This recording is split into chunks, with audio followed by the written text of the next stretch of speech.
Hi, welcome to Impact Talks podcast from Simarama. This month we are speaking with Chris Jordan, an artist, filmmaker, and photographer, about his new film, Albatross. My name is Jennifer Geist, and I work in the field of global education. I'm particularly excited about this interview today because, first of all, I know Chris, and I've followed his work for over 10 years. And also because I'm interested in the use of film in education and in the classroom to open up how we see the world, to give us new perspectives, and to help us understand ourselves and our role in the world, but also to give us sight into our deeper selves and how we make meaning, what moves us, and how we show up in the world. So I'm super excited about this today because Albatross is an exceptional film in this regard.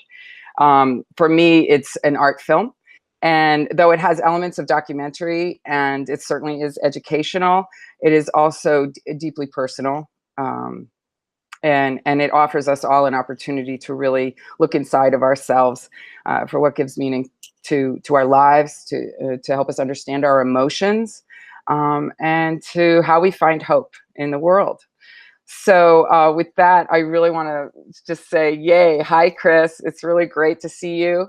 And I hope you'll start us off with sort of anything you want to tell us about yourself, or in particular, how you learned about the albatross and how you came to study this and to share it with us.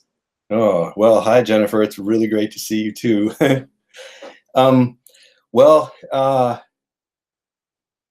Really the experience of going to Midway Island and making this film has been an absolutely transformational journey for me that's really changed the way I see the whole world. And that's what I am attempting, at least, to hand over with my film, is this shift that happened at the very foundation of my being out there on that island. And how it started was, I've been interested for a very long time in mass consumption. And so I have all of these bodies of photographic work that I've done that just sort of try to look into the eye of the Tyrannosaurus Rex, you know, of the destructive machine of our consumer culture.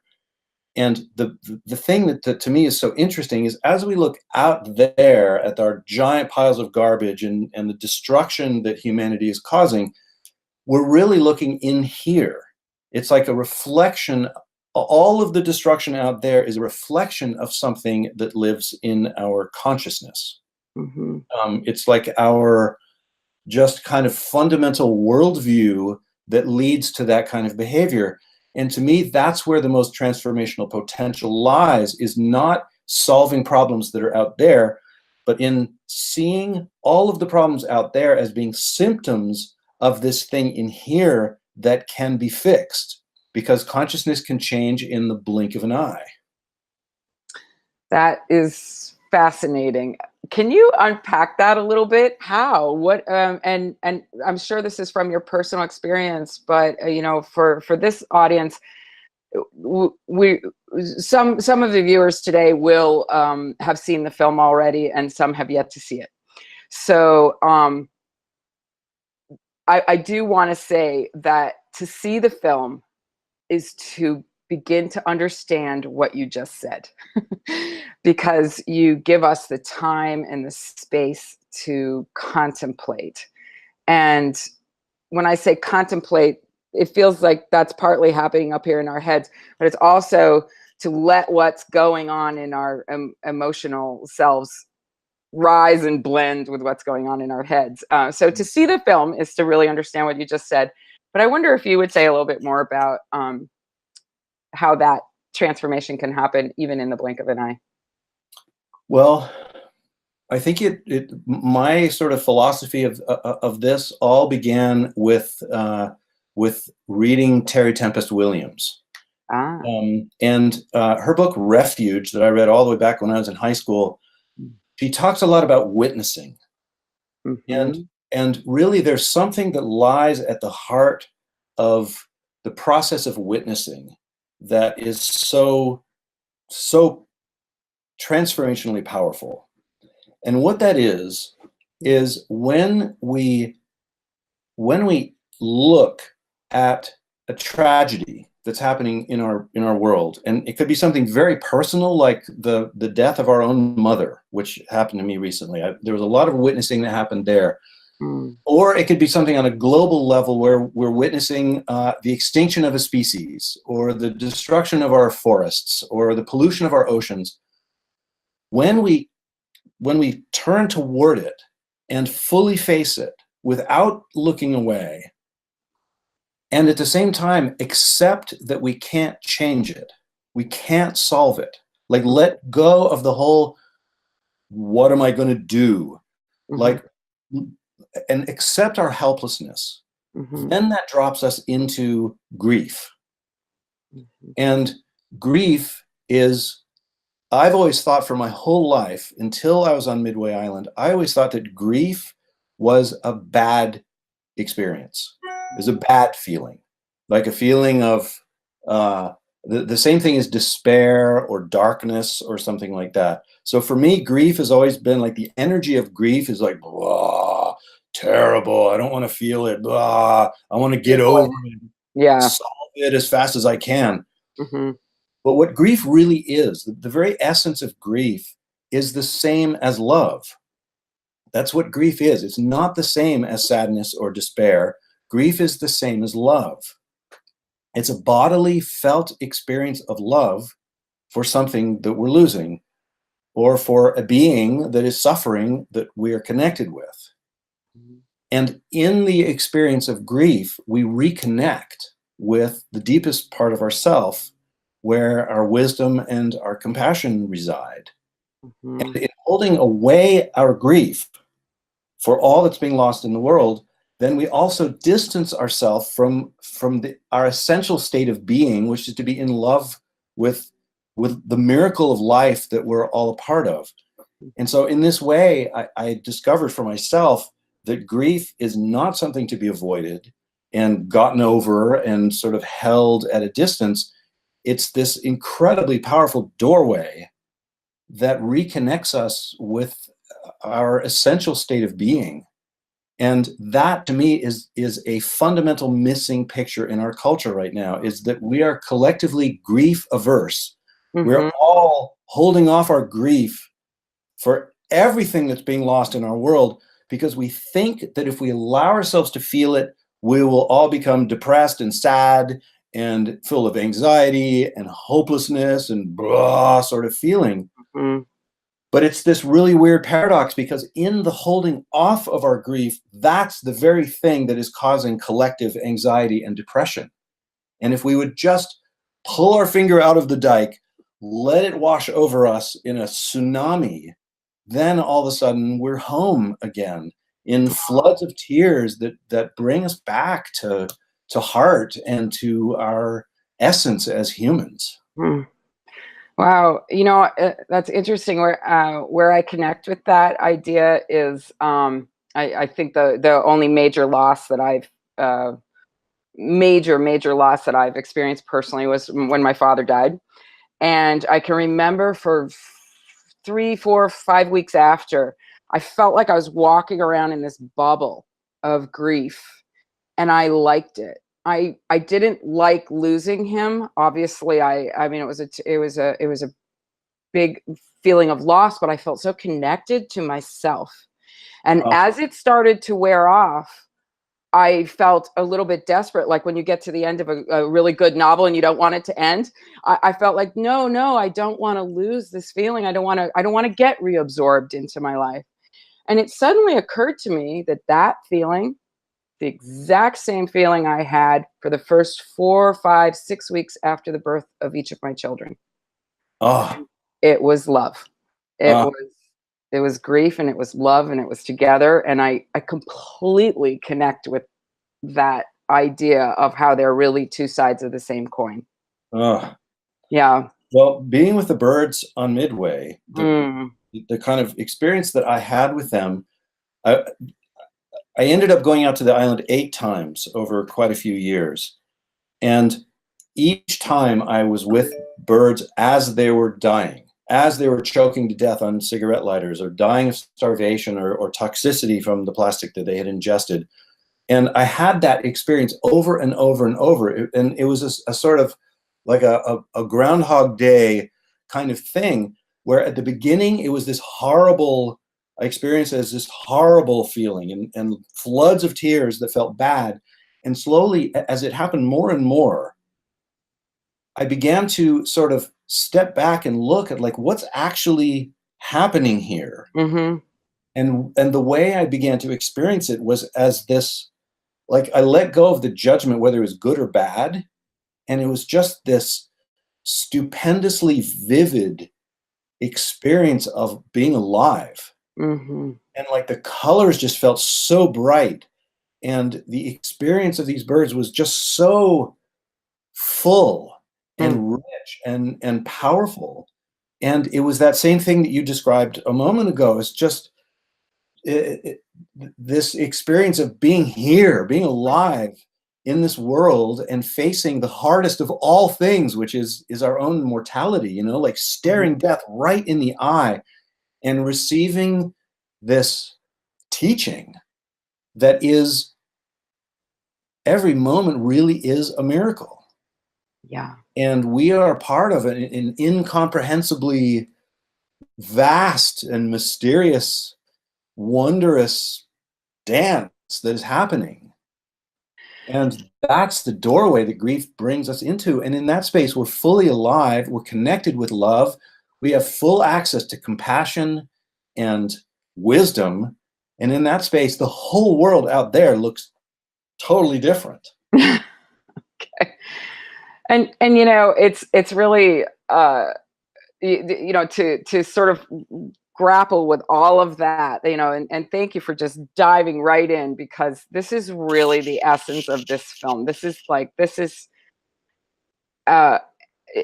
really what it's about. It's about plastic pollution, it's about tragedy, it's about lots of things, but essentially it's about this issue of how we connect with deeply with ourselves. And I just want to talk a little bit about when you set out, when you started this journey. It was unscripted. It was how did you to capture what we just talked about in film is really quite a feat. And I have to say, I think you were extraordinarily successful at it.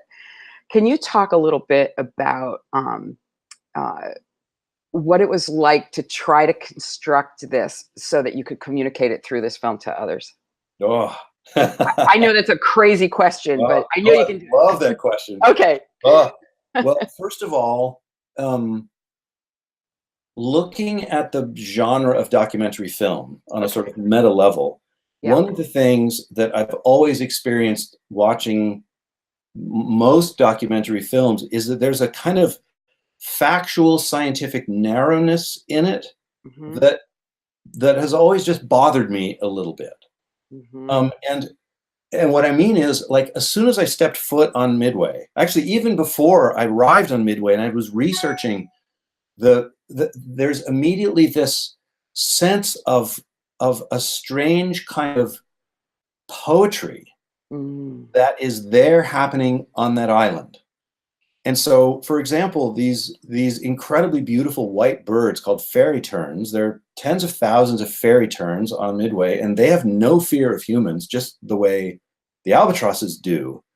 And so imagine the scenario of walking in these meadows on the island and kneeling over the carcasses, the dead carcasses of thousands of albatrosses whose bodies are filled with plastic.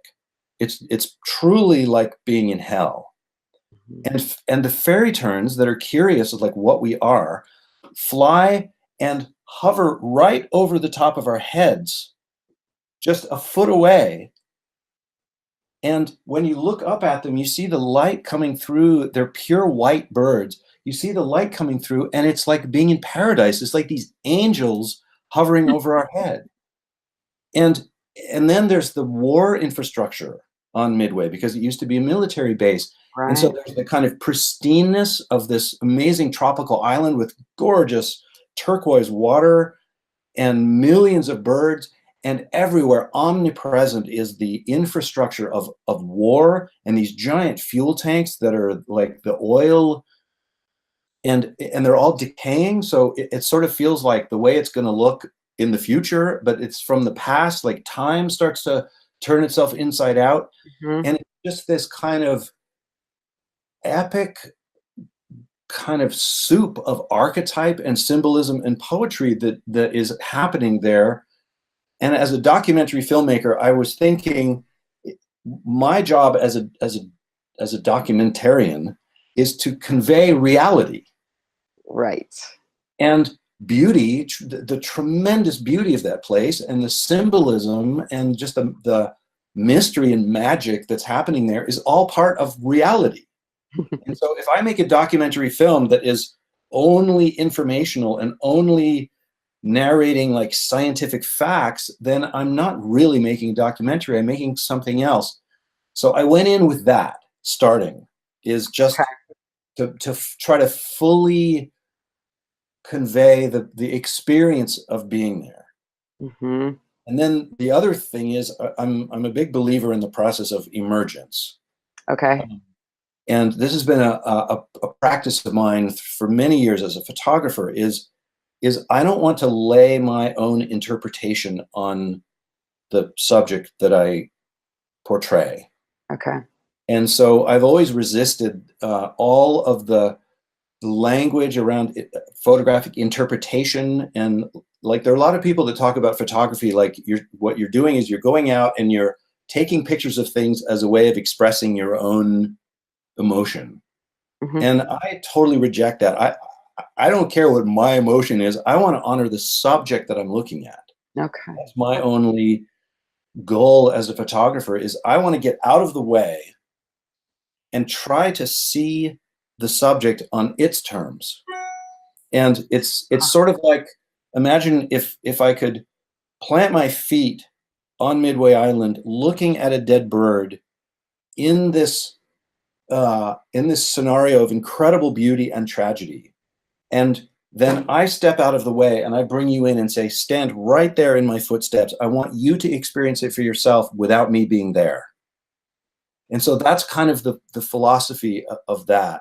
And then the other piece is I just had a sense right from the beginning of the project that if I could not script anything out, not lay my own story on Midway, then something would emerge that was more than what I would have been able to think up. And so every time we went to the island, I never brought a shot list or a script. And there was some conflict on our team because I originally brought people who thought that's how we have to make the film. You have to have a shot list. You don't just go film stuff without even knowing what your film is. And so I had to let those people go and just take the risk of going there. And basically what we would do is just in any given moment, like, what should we film? Well, the fuel tanks sure are looking amazing. There's a lot of birds flying around the fuel tanks right now. Let's film that. And without knowing, is that going to be in my film? I have no idea. Right. And we just kind of followed our intuition of like, what's the most beautiful thing, or the most symbolic, or the most evocative thing right now. And I kind of fiercely held a container. Like, that was my philosophy, is my job is to hold open an empty container into which the story will arise on its own. There's a real sort of fearlessness about that. Fearlessness that comes with the knowledge that, or the thought, what's the worst thing that can happen? I tell the truth. I love that fearlessness. And also I love the sort of a willingness to you don't need to fall into a specific genre. You can make, this is your artwork. You can make whatever you want.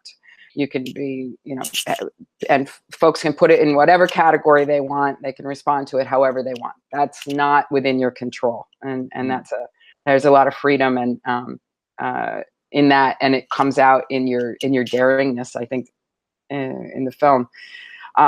It's also a film that is, the editing is very unusual. I don't know if I've ever seen anything like it.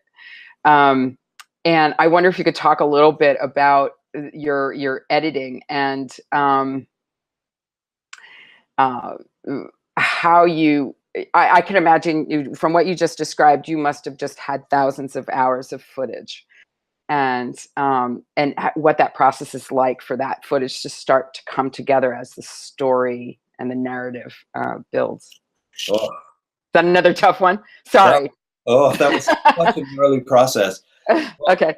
Well, I first, I still don't think of myself as a filmmaker. I didn't go to film school. You are. I don't know any of film theory. Like, there's all these editing theories, the Russian theory versus the French theory or whatever. I don't know any of that stuff. It was 100% by the seat of my pants. And at the beginning, I thought, I can't edit a film. I don't know how to do it. Like, I don't know how the software or anything. And so I worked with 3 editors over time. Okay. And one of them spent hundreds of thousands of dollars working with this person over like a year and a half. And then that didn't work. And I worked with 2 more editors. And one of the things that I always heard from people, and it wasn't just those editors, it was film directors at film festivals, people kept telling me over and over that everybody's attention span is like cha-cha-cha. YouTube attention span, you got to be fast. You got to quick rhythm and make your point and move on. And I remember being on the island when a baby bird was hatching from its egg, and they have no fear of us.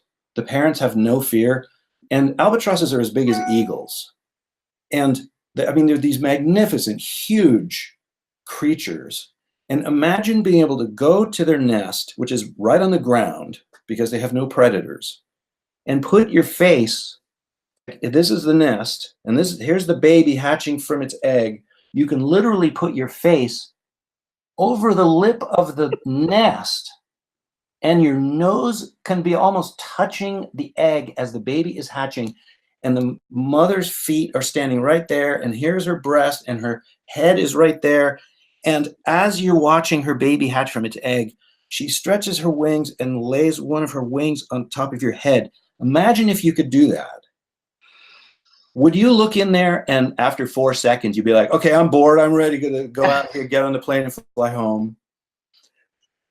My experience of it was, and all of the team members that I brought, we were absolutely transfixed by the beauty and magic of what was happening. And so I've always thought, like, if I could bring young people who supposedly have a short attention span and, who don't sit still in their classrooms and like, who are all being told you don't have a good attention span.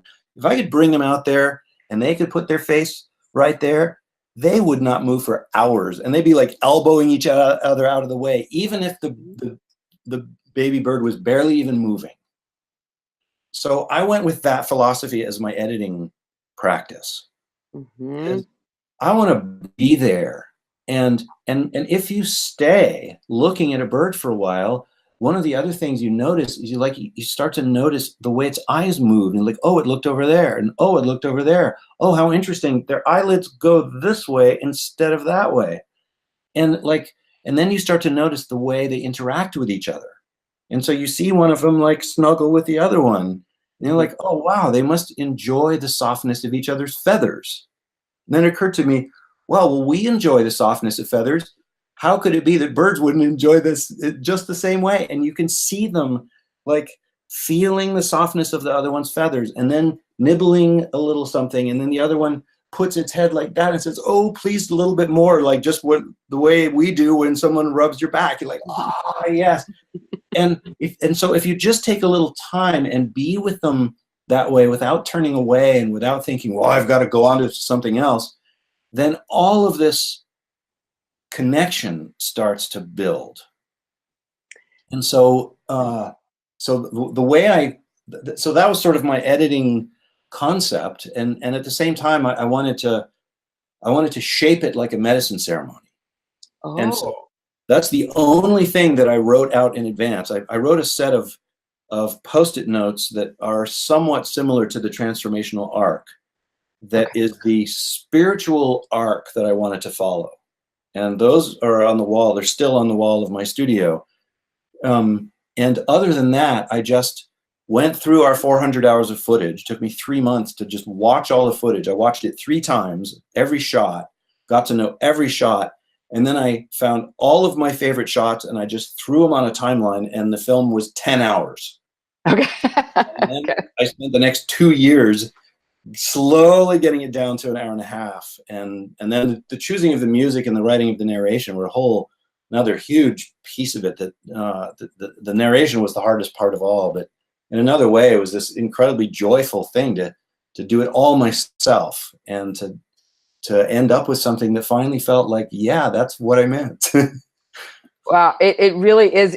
It has that epic, just as you described the epic process, it has that truly epic feeling to watch it.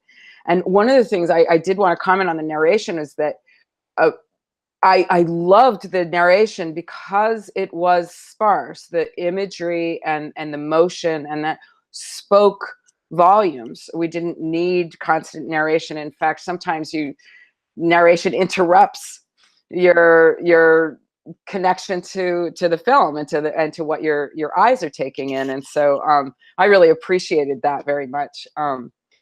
There's about halfway through, speaking of that arc, about halfway through was the moment when the female mother albatross is flying back. You come in and you say what she doesn't know is that along with the nutrients that she's carrying in her belly, she's carrying, her stomach is, she's also full of toxic, sharp plastic, Yeah. and that is headed for the soft membranes of the stomach of her baby.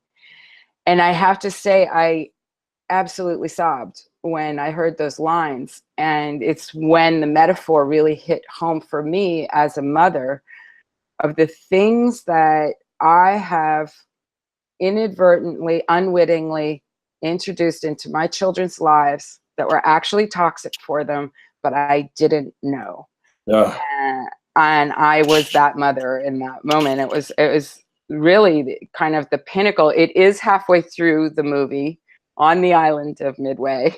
That was extremely symbolic for me, that was where I really kind of, hit my peak of connecting with the film. It was just beautiful. Um, I I am looking at the time, and I'm realizing that we're running out of time, and I feel like I could talk to you for like hours more about this film. No, we're just getting started. It's just getting started, really. I think young people are starving for this conversation about what do these strong, powerful emotions mean? Um, what does this sort of sobering look mean for us, and where do we go from here? Young people are trying to figure out their lives and where they're going, and to have this opportunity to really connect with their deeper selves, I think, is just foundational. So thank you for that. I want to ask anything you want to add. Go Chris. Yeah, there's one more really important piece, and just put your hand up when it's time. No, you go. We got as long as we need. Here's the thing: is the primary response that most people have to Albatross so far Okay. is to want to talk about their own personal plastic consumption. Okay. So all of these comments are coming in, and every time I do a screening, it happens. Somebody raises their hand and said, "What should I do?" And the conversation turns toward what I think is it's a, like, should I stop using plastic straws, or should I stop using plastic bags? And not that we shouldn't do those things. We should all be doing all those things. But here's the problem with immediately turning towards solutions. Mm-hmm. I think The whole conversation around solutions is actually a hidden, invisible, very clever defense mechanism to feeling grief, because we're afraid of feeling our sadness. It's deflection. Yeah. Yes, exactly. Yes. We look at the massive wall of grief that those birds represent, and we get scared of that feeling because we think that's going to lead to depression and horror and despair. And so we take this side trail into, well, what should I do? And then somebody says, well, one thing you can do is use bar soap instead of shampoo, and that'll save plastic bottles. Another person says, when you go to a bar, when you get a martini, don't ask for a plastic straw. And if the feeling of that is sort of a release from the deeper power of grief, because we think that we're taking a side trail away from despair and horror. And so what I want to encourage teachers and everyone who watches the film is try, and it's not that you don't get to do anything. You get to do something, but just pause. Like next week, talk about what to do. Tomorrow, talk about what you're going to do. But just right now, in this moment, feel your helplessness. Feel the fact that you're one person out of 7.4 billion. Feel, and there's nothing you can do to save those birds in that film. They're already dead. Grieve that. And all the birds that are dying today that we can't do anything about. And all of the creatures that are going extinct, that it's already done. All of the carbon that is in the atmosphere, that the harm is already done. Feel our sadness and our helplessness. And that's the doorway that we can step through together. And on the other side of that doorway, then we're reconnected with something so powerful. Then we'll know what to do. Yeah. And then we can truly change from deep. Then we can achieve change on the scale of the problem. Because if we immediately tend towards solutions, we only have a little bit of a feeling. And that little bit of a feeling, the only thing we're willing to do with that little bit of a feeling is something really, a gesture, a meaningless gesture, like stop using plastic straws. But if we allow that feeling to fill us up, to crumble our worldview and rebuild a new worldview where we feel our love for the world in the core of our bones, where that feeling of love can become the new foundational block of our worldview, then we're ready to be radical. And by radical, I don't mean violent in the streets. Radical is the word, the Greek word for roots. It's we're back home. Then we're ready to make change on the scale of the problems. It has to come from a place of love. And that's the beautiful thing about shifting consciousness, is that it can happen in the blink of an eye.